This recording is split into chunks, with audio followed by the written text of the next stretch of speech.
gestion agroalimentale des enclos d'hivernage et des bandes végétatives filtrantes. Ce projet a été réalisé durant les 2 dernières années. Normalement, ça aurait dû être le coordonnateur de projet qui vient de présenter ça, qui est M. Roger Saint-Cyr. Mais son contrat est fini, je n'avais pas d'enfant, fait que c'est pas lui. Ah, puis merci beaucoup. Alors, on va y aller comme ça. Ici, je peux y aller. OK, non. Oui, OK. Alors, ce projet-là est un projet qui a été financé en partie par la Fédération et CEDAC. Et avant de commencer, je vais vous expliquer les 5 principes qui ont guidé le projet. Tout le long, on a essayé de maintenir et qu'on a aussi impliqué aux agronomes qui ont suivi ces producteurs-là, qui ne sachent pas regarder. Alors, le premier principe, on l'aurait dit un peu plus tard à l'automne, la densité animale selon très haute densité, la concentration du fumier et l'utilisation de la litière pour le SPAC, et la bande végétative filtrante efficace. Alors, on parlait de distribution des écoulements, densité et hauteur minimum, et finalement, la sortie hâtive du fumier de l'enclos. Alors, c'était les 5 éléments sur lesquels on voulait travailler avec nos producteurs. L'objectif du projet, c'était d'évaluer dans un premier temps et ensuite améliorer la gestion des enclos et des bandes. Et ce qu'on voulait, c'était de tendre vers l'objectif réglementaire, qui est de ne pas contaminer les autres surfaces. Alors, on avait un objectif aussi au niveau environnemental. Et le deuxième objectif qu'on a ajouté, c'était d'évaluer la grille d'évaluation du risque qui a été élaborée par l'UPA de la Gaspésie. Je vais vous en parler un petit peu plus tard, c'est quoi exactement cette grille-là. Et juste pour vraiment on a déjà fait beaucoup de projets de recherche sur mesurer des choses, mesurer ce qui tombait dans l'eau, mesurer des choses, même le comportement animal. Alors là, on mesurait pas vraiment scientifiquement, on avait des pratiques de gestion. Alors on allait sur la ferme, on parlait de gestion des enclos avec les producteurs, ce qui était quand même une nouveauté. On s'en est rendu compte assez tôt, parce que les agronomes qu'on a engagés pour suivre les enclos, plusieurs, on a dû les former, parce que ce n'était pas un élément de la ferme qui tenait compte qu'il y avait. Souvent, c'est l'agronome qui faisait le PAF, finalement, qu'on a engagé. L'agronome savait le nombre d'animaux, etc., mais ne s'impliquait pas nécessairement dans la gestion de l'emploi. Alors, ça a été aussi bénéfique de ce côté-là, parce qu'on a eu 13 nouveaux agronomes qui se sont occupés des enclos. Donc, juste pour donner rapidement, j'ai eu 18 producteurs qui étaient dans 6 régions différentes. On a donné 2 formations pour les agronomes. On a réalisé 188 visites pendant les 2 années. En moyenne, il y a eu 5 visites par site par année. À toutes les fois, il y avait un formulaire de prise de données qui était complété. Donc, on a eu 188 formulaires qu'on a dû analyser concernant la gestion des enclos. Et il y a aussi le coordonnateur du projet qui a fait une visite terrain en compagnie de l'agronome et du producteur sur chacun des sites au cours des deux années. Alors, on avait le portrait global de ce qui se passait. Au niveau de la méthodologie, on avait 5 pratiques qu'on a testées, qu'on avait décrites. La première pratique étant l'isolation hydraulique des sites. Alors, ce qu'on voulait regarder, c'est qu'on voulait vérifier au niveau des sites qu'on sait qu'il faut qu'on gère l'eau qui tombe sur les sites. On ne voulait pas gérer en plus l'eau qui était à l'extérieur du site qui rentrait dans le site. Alors, on a vérifié cet aspect-là au départ, pour s'assurer que le site comme tel, il n'y avait pas d'eau extérieure qui rentrait pour influencer. Alors, les 18 enclos ont été visités pour cet aspect-là, ont été analysés, puis on va voir les résultats plus tard. Ensuite, on voulait voir la relation qu'il y avait entre la quantité et le type d'alimentation et la litière sur les écoulements. Et ce qu'on a obtenu, parce que là, on n'était pas capable d'avoir, c'était souvent une double alimentation, une double utilisation litière. On a 9 producteurs qui utilisaient majoritairement du point sec dans l'alimentation et 9 qui utilisaient majoritairement de l'ensilage. Puis quand je parle d'ensilage, on avait soit de l'ensilage en balle, soit de l'ensilage de maïs ou de foin en bac. Alors, c'était quand même assez diversifié. Ça dépend un peu de ce que le producteur, dans l'année, est capable de récolter et d'entretenir. On a travaillé avec ça. On n'était pas vieux, on avait quand même les deux penchants, plus du sec et plus du humide. Au niveau de la gestion du fumier, on a beaucoup travaillé sur les dates d'entrée, dates de sortie, date de sortie du fumier plutôt. Alors les 18, on avait une consigne qu'on essayait de la respecter. Augmentation de la rigorosité de la bande végétative filtrante. Alors on voulait, le CEDAC nous avait demandé de un peu réutiliser des notions qu'on avait apprises avec les amas. La notion de rigorosité de la bande végétative était ressortie au niveau des amas. Alors, on a essayé d'importer ça au niveau du concept d'enclos d'hivernage. Alors, on avait 9 producteurs qui avaient une bande végétative dite naturelle, c'est-à-dire qu'ils ne l'avaient pas du tout travaillée. On a dit, on va partir avec ça. Et 9 autres producteurs qui avaient une bande végétative qu'ils avaient travaillée, soit qu'ils l'avaient nivelée, qu'ils l'avaient aplanée. En tout cas, ils avaient mis de la machinerie là-dedans pour essayer de la mettre selon ce que l'ingénieur leur avait dit faire. Donc, on voulait voir s'il y avait une influence par rapport à ça. Et la dernière chose qu'on a testée, c'était évidemment, encore une fois, on essayait d'importer les connaissances qu'on avait acquises. C'est qu'on a voulu tester la mise en place d'un andin filtrant dans la bande végétative, alors pour retenir les eaux de ruissellement.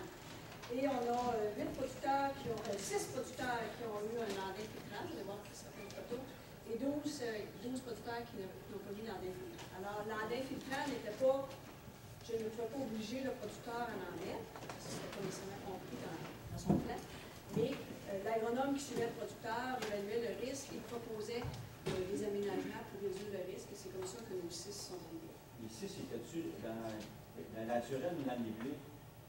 Ah, je ne sais pas. C'est bon. Il faudrait que je fasse, on n'a pas fait cette corrélation-là, mais vite demain, parce que là, je peux dire c'est qui les enclos, mais il faudrait que j'y revoie. Je ne l'ai pas tout de suite. OK, alors, juste pour vous donner un portrait, voici, on étudiait un enclos sur la ferme. Alors, si la ferme avait plusieurs enclos, on en choisissait un, parce qu'à un moment donné, il fallait. Et on avait des données sur le nombre d'animaux qui étaient dans ces enclos-là. Alors, ce qui est intéressant, c'est qu'on a quand même une diversité. Donc, on avait des enclos qui contenaient de 30 à 50 vaches, jusqu'à des enclos qui contenaient plus de 100 vaches pendant le séjour. Alors, le plus gros enclos contenait 140 vaches et le plus petit contenait 40 vaches. Et je peux vous dire que ça représente pas mal ce qui se passe dans la vallée au niveau là, des troupeaux. Ça vous donne une bonne idée, mais c'est juste pour vous donner, ça n'a pas d'influence sur la gestion qu'on faisait après. L'isolation hydraulique. Alors, ce que je vous expliquais, on s'assurait que l'eau extérieure à l'enclos ne rentrait pas dans l'enclos. Et c'est l'ingénieur qui devait faire cette analyse-là. Il est allé sur chacun des sites et on avait 12 enclos sur nos 18 dont l'isolation hydraulique a été jugée efficace et 6 où il devait l'améliorer. Et le principal problème qu'on a rencontré, c'était que la rigole d'interception qui se trouve en amont de l'enclos, qui est une chose qu'on doit absolument avoir, était non fonctionnelle ou absente. Alors le producteur l'a fait, puis après ça, il s'en occupe pas. À un moment donné, ça devient pas efficace. Oui, ils étaient tous là, les choses, c'est juste que ils n'étaient pas nécessairement entretenus. C'est une sorte d'histoire, là, mais il faut l'avoir et faire penser que c'est une question.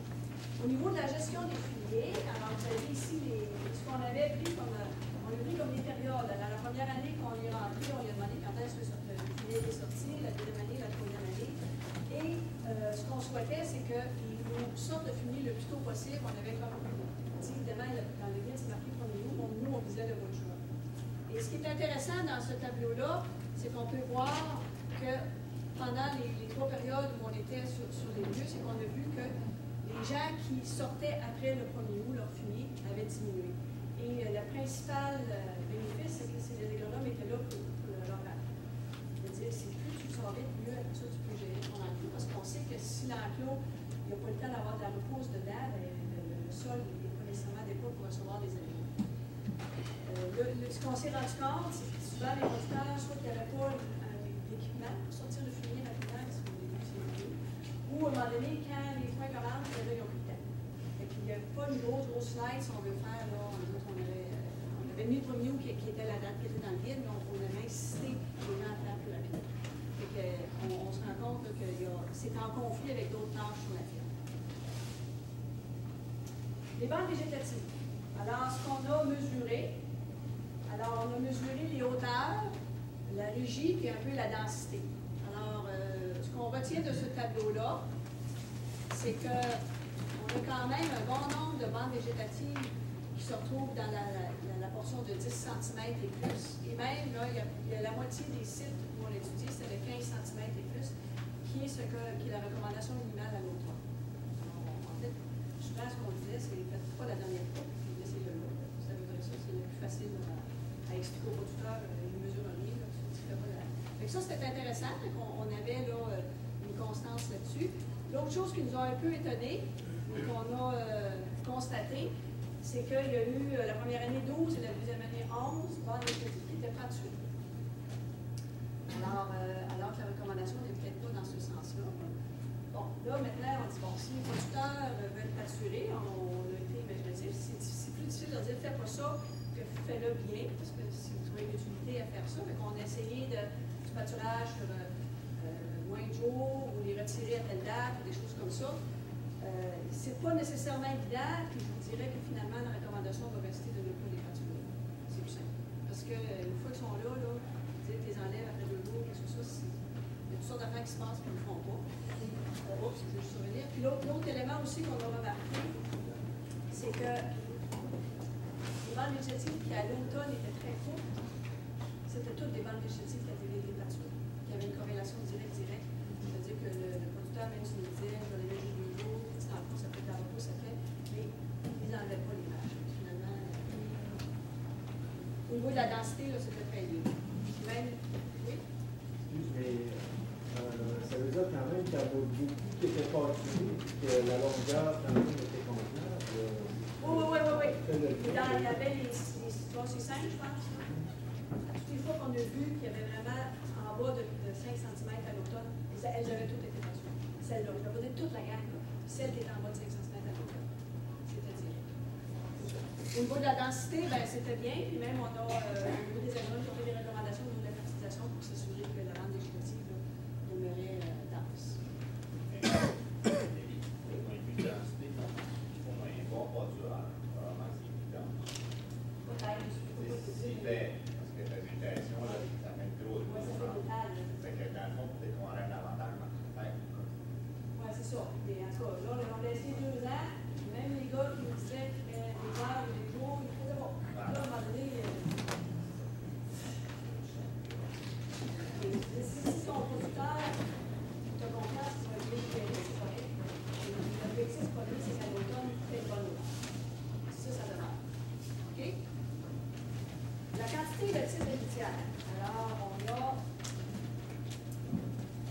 On demandait au producteur de nous, il y avait un carnet de nous calculer ça, puis on le retransposait, l'agronome le retransposait, et aussi quel genre de litière qu'ils utilisaient.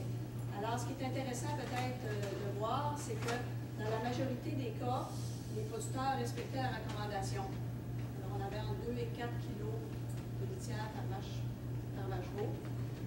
Et au niveau de type de litière, la majorité prenait de la paille, mais il y avait aussi un mélange, parce que c'était vraiment comment ils alimentaient les animaux. Des fois, il y avait plus ou moins de pertes à la mangeoire. Et la majorité utilisait les choses.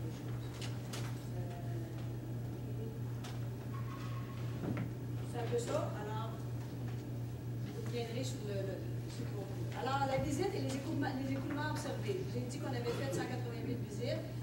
On avait, dans le protocole, qu'il fallait concentrer nos visites dans les périodes à risque. On a essayé de concentrer en mars, avril et mai, dans le temps où la fonte des neiges arrive.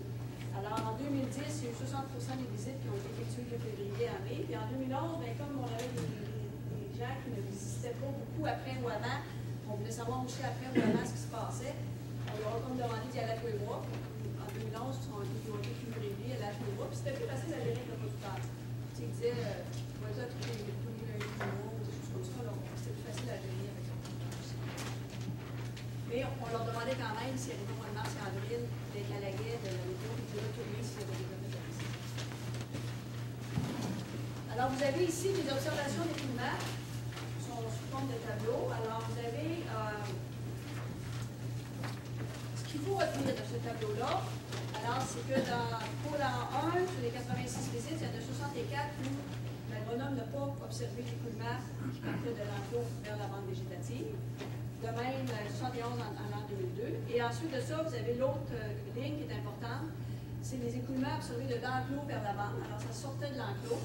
Alors, dans l'an 1, on a vu 22, l'an 2, on a vu 31. Et quand l'écoulement sortait de la bande végétative, là, on demandait, est-ce que cet écoulement-là a atteint un fossé ou a atteint un cours d'eau? Alors, on devait faire le marché puis suivre l'écoulement. Et on remarque là, le nombre d'écoulements qui s'est rendu à ces endroits-là. Alors, on en a 2 qui ont atteint le fossé là, un qui a atteint le fossé la première année et un qui a atteint le cours d'eau la deuxième année. Alors, c'était quand même des épisodes Il n'y a pas souvent que c'est arrivé, alors c'est quand même intéressant de ce côté-là. Il faut dire que la première année, ça a été, ceux qui se rappellent, 2010, c'était une année où il n'y avait pas eu beaucoup de neige. Alors, moi, je me rappelle avoir été en Gaspésie au mois de mars, on voyait le gars. C'est sûr qu'il n'y a pas eu de cloche du printemps. Oui, avec des chaleurs, excusez-moi. Mais c'était là qu'étaient nos enclos qu'on suivait. Alors, ça c'est beau de dire, on a vu des écoulements, mais maintenant, il faut savoir la fréquence. Est-ce que ça arrive fréquemment? Parce que c'était. Les recherches nous disaient qu'il y en avait des écoulements, puis ils nous disaient c'était à quelle période, là, la période était mars-avril. On les a allés voir sur le terrain si c'est ça qui arrive aussi, ou le nombre de fois qu'on en voit. Alors, on a, sur chacune des visites, il devait dire s'il y en avait vu ou pas. Alors, on avait la fréquence, vous voyez là ici, c'est qu'est-ce qu'il faut retenir de ça? C'est que les enclos, c'est normal qu'il y ait des équipements qui sortent de l'enclos, qui s'en aillent dans la bande végétative. L'enclos est conçu pour ça. On ne veut pas que l'eau reste dans l'enclos. Moi, c'est pas tellement que ça m'énerve qu'il y ait beaucoup de fréquences. Ce qui est important, c'est que ça reste dans la bande végétative. C'est ça un peu le message qu'il faut retenir de ça. Alors, ça confirme en pratique ce qu'on avait découvert là, au niveau des recherches. Okay. Non, je n'ai pas d'autres éléments à vous dire là-dessus. Maintenant, la distance, parce que ça, il y a beaucoup de données qui disent qu'est-ce qu'on fait, la longueur de la bande végétative, c'est inclusif, toutes sortes de choses. On a calculé les distances, évidemment, mais ce n'était pas des mesures avec un tape. Là. On demandait aux gens de marcher pour nous indiquer la distance. Alors, ce qu'on remarque ici, c'est qu'il y a eu, la majorité des écoulements ont parcouru entre 0 et 30 mètres dans la bande végétative. Et ça correspond aux données qu'on a obtenues avec les recherches. Alors, ça veut dire que la majorité des écoulements se retrouvent dans les premiers mètres de la bande végétative. On a quand même des écoulements qui sont allés beaucoup plus loin. Alors, on va essayer d'expliquer pourquoi les écoulements sont allés un petit peu plus loin. Mais souvent, là, ce que je peux vous dire, c'est soit des jumelles préférentielles ou la bande végétative s'est dépassée haut. C'est vraiment des éléments comme ça. Puis c'est sûr que quand aller plus loin, puis surtout s'il y avait atteint le poteau, comme le poteau s'est arrivé, on a demandé une correction chez le producteur. Entre autres, un producteur a mis une verme, des choses comme ça, pour éviter, parce que je ne peux pas laisser le producteur continuer à enfreindre le règlement, la condition.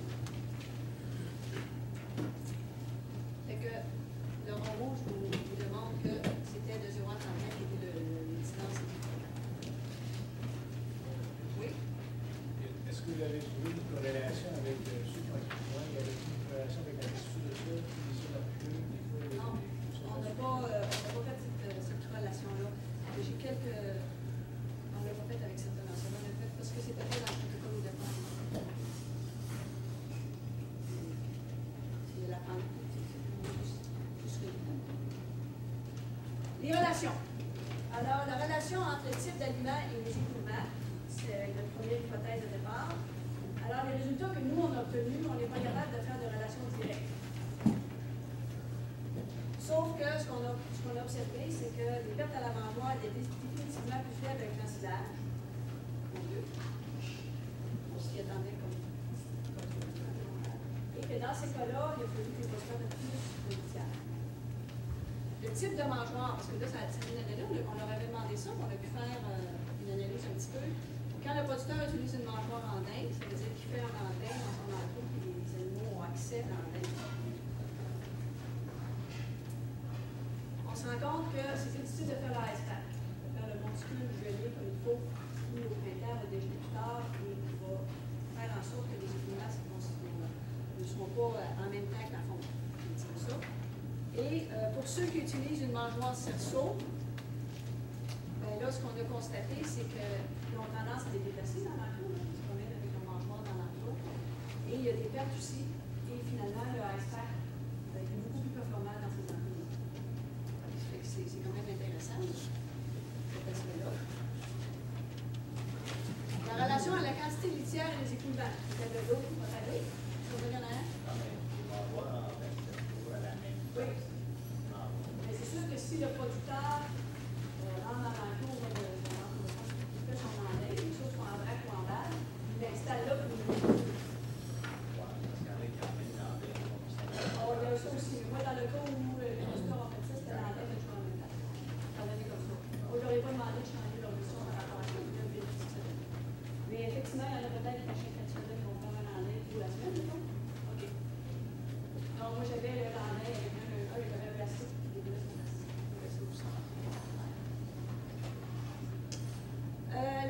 hypothèse qu'on avait, c'est la relation entre la quantité litière et les écoulements. Alors, on s'était dit, il y avait pas d'être passé, etc. Alors, vous avez ici les résultats qui demandent que entre 2 à 3 et 3 à 4, c'est là où on a eu, les pourcentages se ressemblent un petit peu plus, mais le moins d'impact. Et quand le producteur en mettait plus que 8, en gros, on a un qui en a mis plus que 8, dans le fond, c'était pire et là, il en mettait pas assez. Ce que les producteurs nous exprimaient, c'est que le ice-pack ne se faisait pas vraiment. Finalement, ça se mettait comme à composter ou à chauffer. Quand le flot du printemps arrivait, tout part. Et finalement, il ne faut pas nécessairement le doser. Il faut juste que tu t'assures que le ice-pack est c'est un peu les observations que nous avons obtenues. La recommandation qu'on avait demeure encore au niveau de la quantité litière. Oui? La quantité litière, c'est mesuré ou déclaré? Déclaré. Estimé. Avec là, le producteur, là, si c'était un bucket je donne un cas. Si c'était un bucket de tracteur qui amenait 36, on a fait mesurer le bucket de tracteur, puis il nous disait, j'ai mis 3 buckets pendant la semaine, peu importe là, puis après on calculait. Si c'était des balles de paille, on a des agronomes qui ont pesé les balles de paille. S'ils ne pouvaient pas les peser, il y avait une espèce de tableau fait par quelqu'un en Outaouais qui nous disait c'est telle machine, ça fait tel poids. Et c'est un peu comme ça qu'on l'a fait. Mais on n'a pas mesuré là, précisément. On était dans l'environnement du producteur, c'est lui qui avait le carnet. On n'était pas là tous les jours pour checker. Il déclarait les choses. L'agronome avec ça faisait un calcul. C'est ce calcul-là. Mais tu sais, on ne peut pas être super précis ça, avant des conditions de ferme. La hauteur de la bande végétative, ben là, évidemment, c'est un projet scientifique, là. Puis on n'a pas vraiment une relation évidente qu'on peut démontrer avec nos chiffres, là. Et on a eu 4 cas où les écoulements ont dépassé la longueur de la bande végétative. Qui a atteint soit un coco, un condo. Il y a un des cas, ça n'a jamais atteint un coco parce qu'il y avait. Et dans ces cas-là, ce qu'on a remarqué par contre, c'est comme je vous disais tout à l'heure, c'est tous ces cas-là où il y a eu un problème, les bandes avaient été battues. Oui. Tu t'appuies sur le total ou c'est quoi ton unité? 4 sur combien? 4 sur les 188 visites. C'est ça, 4 observations. OK, j'aurais dû mettre 4 observations. 4 observations sur les 188. 4 événements.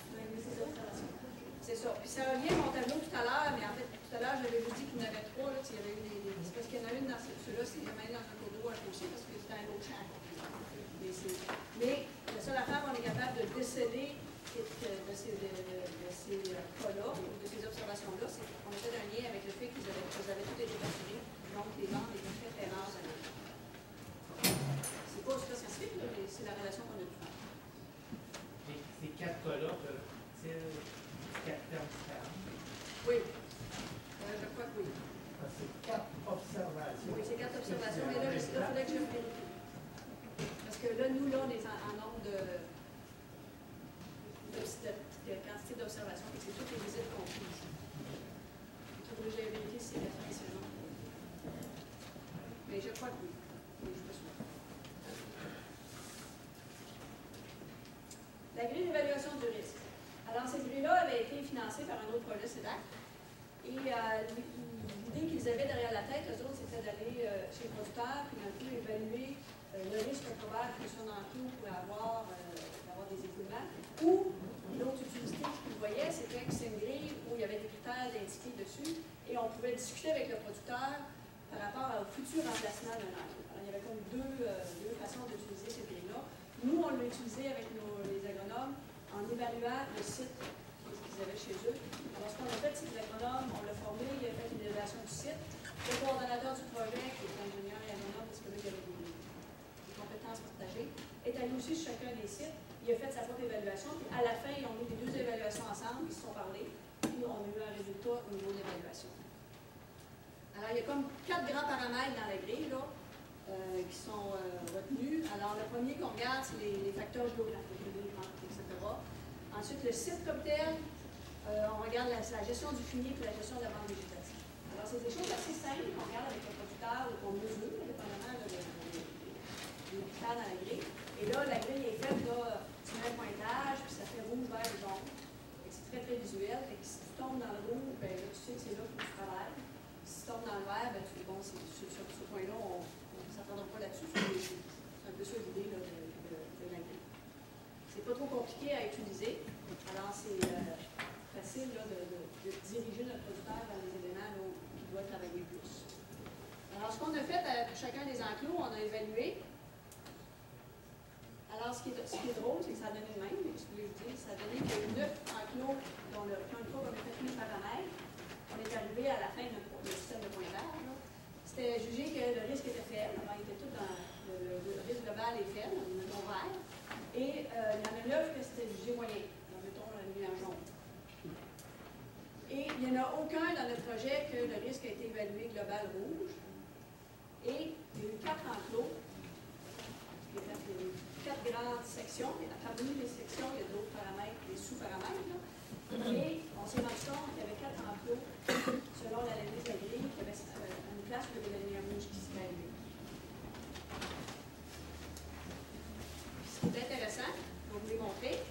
Alors là, vous avez le numéro d'enclos, là, parce que ça, c'est le numéro, ça ne change pas grand-chose. Alors, enclos 2, 10, 11, si tu fais le pointage total de la grille, ça donnait un risque global faible.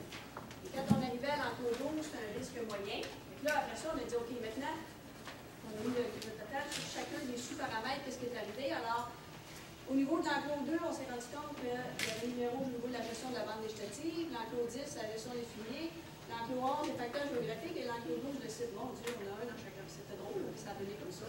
Alors, l'intérêt de ça, c'est qu'on sait où aller travailler pour le producteur. Okay? Et ce qui est intéressant aussi de la grille, parce que c'était une évaluation qui se faisait en parallèle à nos observations, c'est quand on a fait des observations, alors, dans les 4 cas, là, tantôt qu'on disait, ça devait être 4 enclos différents finalement, il y en a 3 de ces cas-là qu'on a observé qu'il y a eu des problèmes avec les écoulements, qu'on a été capable d'évaluer un risque pour un des paramètres avec la grille. C'est-à-dire que pour nous autres, on trouvait que c'est un outil intéressant. Ça permet peut-être de voir venir des problèmes ou de corriger des problèmes. C'est ça qui est intéressant là, par rapport à ça. Juste en faisant l'évaluation avec la grille, on aurait été capable d'identifier soit des 15% des problèmes qu'on a eu finalement au bout de 2 ans ou 2 ans. C'est quand même un outil qui peut être intéressant. Oui. Est-ce qu'il aurait pu y avoir une cote risque très faible ou nul? Ouais. Je pense que ça n'existe pas en environnement, là, les risques nuls. Ben là, ça dépend de ce que tu veux faire. C'est moi qui l'ai fait la grille. Les autres, ils voulaient avoir une cote rouge, jaune, vert, c'était facile pour le producteur à comprendre. On va jouer au rouge, c'était ça l'idée. On peut peut-être plus raffiner, mais c'est sûr que si tu la raffines et que tu demandes un petit peu plus d'expertise, c'est peut-être un peu plus difficile que ça soit utilisé par tout le monde. Parce que, moi j'étais dans un projet, il a fallu que j'ai un ingénieur qui le fasse, parce qu'il y avait toute sorte d'histoire autour de ça, parce qu'après ça, c'était publié, puis il y avait l'association des ingénieurs qui était sur nos côtés. Mais dans la vraie vie, je n'aurais pas des ingénieurs en train de stupéfier. L'idée, c'était d'avoir un outil qui permettait d'avoir une évaluation, mais sans que ça soit un lien chicane à faire. Moi, nous autres, on a pu le faire, là, mais dans la vraie vie, on ne peut pas faire ce que c'est ça dans un ingénieur. On va aller faire l'évaluation. Donc, il y a des éléments dans la grille, on essaie que ce soit pas trop au niveau du génie pour vérifier ces choses. C'est assez facile, là, c'est dans son monde de lave, quand est-ce qu'ils sont ces fumiers. Les pentes, c'est pas compliqué, tu regardes le plan, tu les autres. C'est plus la pente qui est comme ça, puis il y a des risques de masse en élan, c'est pas very difficile à comprendre. C'est des choses comme ça, c'est assez simple. Mais par contre, maintenant que je vous ai dit ça, la grille, c'est vraiment un élément que je crois qu'il faut maintenant pousser un peu auprès des conseillers pour entamer une discussion avec les producteurs. Ce que j'aimerais vous dire, par contre, c'est que là, on a eu accès à tous les fins de vie de ces enclos-là et tous les rapports d'ingénieurs. Et on a pu aussi faire des liens un petit peu avec le type d'enclos, comment ça avait été conçu, et un peu ce qui s'est passé dans les enclos pendant ce temps-là. Puis on a observé qu'il y avait en général 3 agencements d'enclos qu'on voyait sur le terrain. Parce que dans notre projet, j'imagine que ça reflète un peu ce qu'on voit aussi dans la réalité. Le premier qu'on a nommé un agencement d'enclos juxtaposé, alors j'ai fait une petite animation pour vous dire à quoi ça ressemble un enclos juxtaposé. La ligne jaune exposée entre les deux, là. On a juste l'ordinateur, ça va à votre place. Yes, alors, la ligne jaune étant la clôture entre les deux enclos,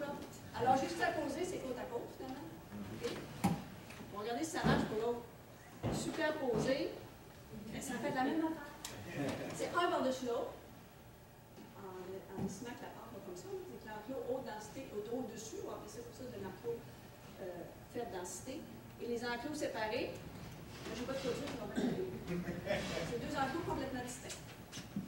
Okay, alors ça, c'est les trois types d'agencement d'enclos qu'on a observé dans notre projet, puis c'est ce qu'on retrouve pas mal sur le terrain. Et là, on a établi un concept qu'on appelle la largeur d'écoulement.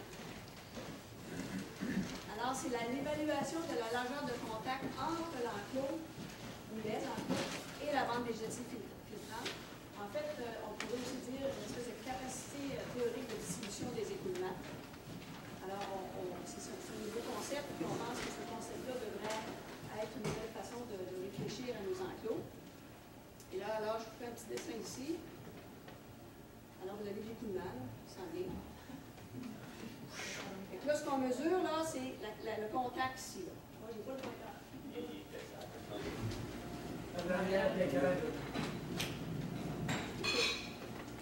La largeur d'écoulement, c'est ici, là, dans ce cas-ci.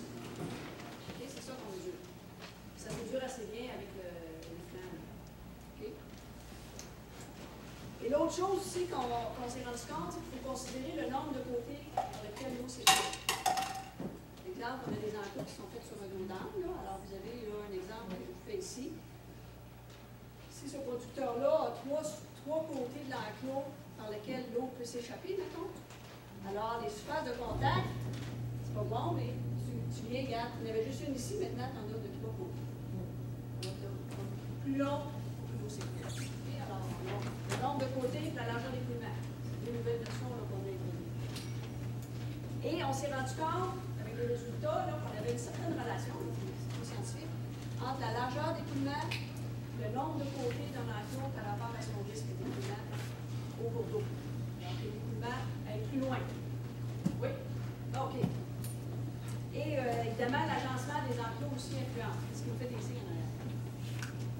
Donc, dans notre projet, nous autres, les enclos superposés et ceux avec un écoulement sur un seul côté et une largeur d'écoulement de moins de 1 mètre en valgo sont tous à risque. Alors, c'est un calcul, il prend la quantité de vaches que là et la largeur d'écoulement, il fait un calcul simple. Alors, ceux qui ont été le plus à risque dans notre projet, c'est ceux-là. Et ça a donné que c'est là où les écoulements sont rentrés. Juste pour finir, je vais vous montrer quelques photos des enclos qu'on a suivis. En même temps, ça donne des petits trucs. Là. Alors, celui-là, c'est un enclos où le producteur avait l'enclos juste à poser. Les bâtiments. L'intérêt de celui-là, c'est plus parce que le producteur, ici, a installé un avaloir. Alors, toute l'eau qui venait de la cour et des toits et tout ça, elle était bypassée. Ça, c'est le fun. Ça a été un petit truc là, qui peut être repris pour tout l'eau. Ici, on a ce que ça a l'air un enclos qui n'a pas été retravaillé après ou pas ensemencé pour le premier sorti. Alors, vous voyez, il y a beaucoup de végétation. Comparativement à un enclos où le producteur s'est dépêché au mois de mai-juin de mettre tout son ice pack en avant et il a travaillé. Donc, vous voyez de la végétation, qu'est-ce que ça a l'air. Les éléments fertilisants sont repris et on a une bonne structure de sol. Ici, on a un producteur qui ne voulait pas trop taponner là-dedans, mais lui avait trouvé comme le moyen de réensemencer son enclos. Il est allé ensemencer vers la fin mai, début juin les céréales. Puis tout de suite, au mois de juillet, il est allé couper la céréale pour ensuite la donner à ses animaux. Il a fait la fonction d'éléments fertilisants. Après ça, il l'a retiré de son enclos. Ça, c'est intéressant. Il a exporté des éléments fertilisants.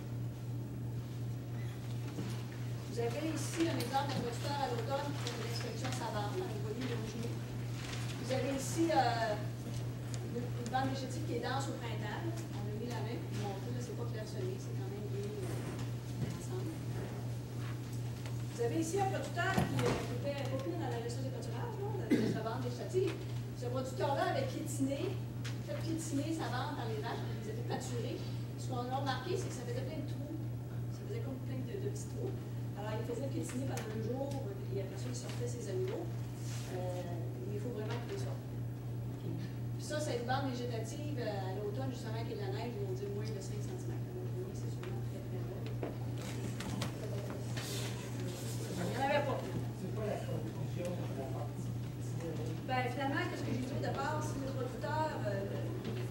gèrent pas correctement, puis mieux qu'ils ne fassent pas.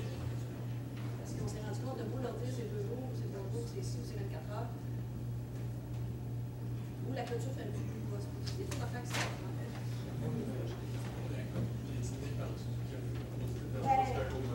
Ouais, c'était l'idée qu'on allait derrière ça. Là. La vétusté de la barre végétative, on a dit que ça pourrait être bon. Mais je pense que c'est. On l'a pas retenu parce qu'on s'est rendu compte, on en suivait 18, là, puis dans les 18, ils n'ont pas voulu tout.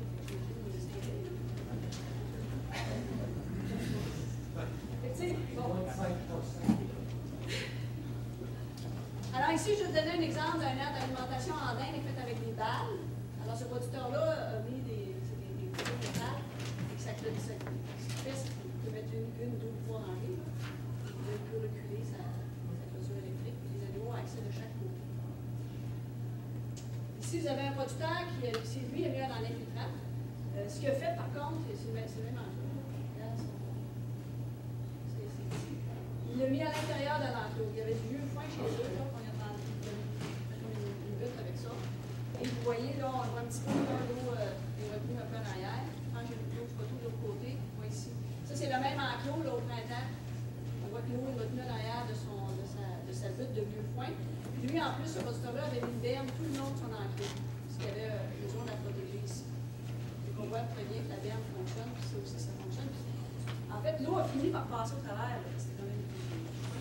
Et on a vu de l'autre côté la bande dans la bande végétative. Là, ça n'a pas été très très loin qu'on voyait la différence en avant.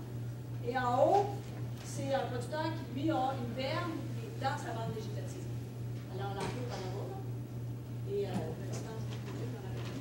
Et sa berme est dans la bande végétative. Et qu'au printemps, l'eau reste en arrière. Et ceux-là, ils ont des tuyaux à distance égale. Vous voyez ici le tuyau, là. L'eau finit, quand ça dégèle, par passer dans la berme.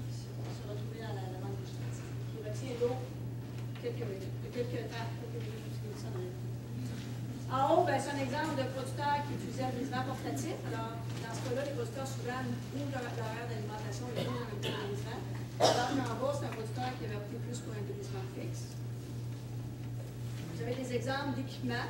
Alors, un abreuvoir chauffant chez un producteur, un abri à veau et la litière pour le nouveau-né. Alors, ce producteur-là, ici, là, c'est en fait moins dans les années l'hiver dehors dans son lac. C'est beau de faire. Un exemple de ce qu'on peut observer dans les équipements, les gens disent non, c'est assez facile à observer.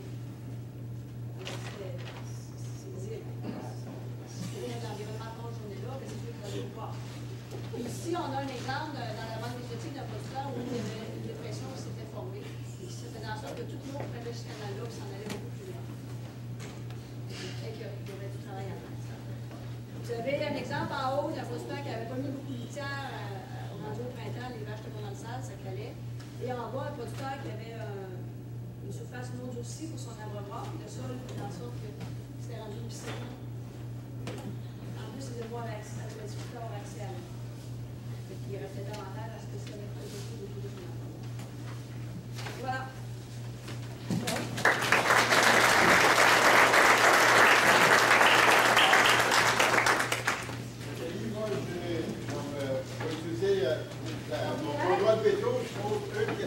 Qu'est-ce qu'il y en a avec le ministère de l'Environnement dans ce dossier-là? Tu as 1 minute pour répondre.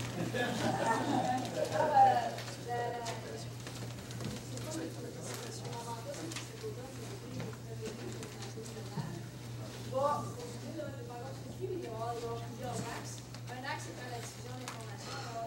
Le rapport est disponible sur notre réseau. Je vais vous demander en plus, c'est la première affaire. On a prévu de rencontrer évidemment le ministère de l'Agriculture et le ministère de l'Environnement pour leur présenter les résultats. L'idée étant qu'on arrive avec des nouveautés, on n'a plus les autres présentations.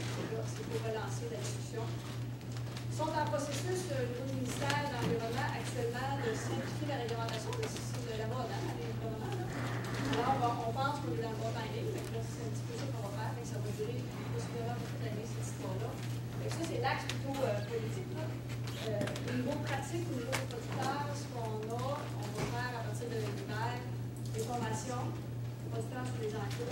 Alors, la formation va être donnée par 2 formateurs qui ont signé au Québec, puis on va avoir une partie théorique en salle, au niveau concept, la grille d'évaluation du risque, vient un peu sur des affaires, mais ce qui est important, c'est qu'ils connaissent les principes. Et l'après-midi, on est sur un site et on évalue le site à l'aide de la grille pour que le processus puisse se faire chez nous. Et ça, c'est la partie plus producteur où on veut pratique. En fait, parce que l'idée, c'est que ben, vous manquez des cours au sein d'environnement, mais de l'autre côté, il faut aussi qu'ils demandent que niveau des producteurs et des efforts. Merci Nathalie. Nathalie va être avec nous. Donc,